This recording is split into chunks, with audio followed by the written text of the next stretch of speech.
চলতে ভয় পায়।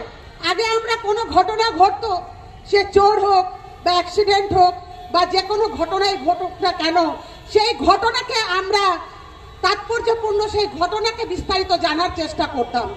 কিন্তু এখন কোনো ঘটনা ঘটলে কে হয়েছে, হিন্দু না মুসলিম? মালদার মাটিতে তো এই বিষ ছিল না। আমরা সবাই একসঙ্গে খেয়েছি, সবাই আমরা সম্প্রীতির বাঁধনে আছি। আজকে একটা ঘটনাকে কেন্দ্র করে সবকিছু বাদ দিয়ে তার অন্তর্নিহিত কারণ খুঁজে বের না করে কেবলমাত্র একটা তকমা দিয়ে যেভাবে আজকে সাম্প্রদায়িক সুরসুরি দিয়ে আমাদের সম্প্রীতিতে আঘাত হানার চেষ্টা করছে, আমাদের সংবিধানে আঘাত হানার চেষ্টা করছে, সেই দলকে অন্তত আপনারা ছুঁড়ে ফেলুন, এই কথা বলতে এসেছি। আজকে আমি বিশেষ করে বিজেপি যারা রয়েছেন তাদেরকে অন্তত পক্ষে আমি এইটুকুটা বার্তা দিতে চাই যে দেখুন, আগুন নিয়ে খেলবেন না। আগুন নিয়ে খেলতে গেলে নিজেই কিন্তু আগুনে পড়ে যাবেন।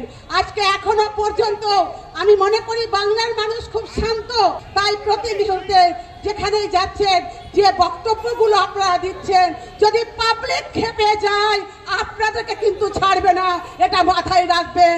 পাবলিক শান্ত আছে, তাই আপনারা শামশেরগঞ্জে যেতে পারলেন, আপনারা মোথাবাড়িতে যেতে পারলেন।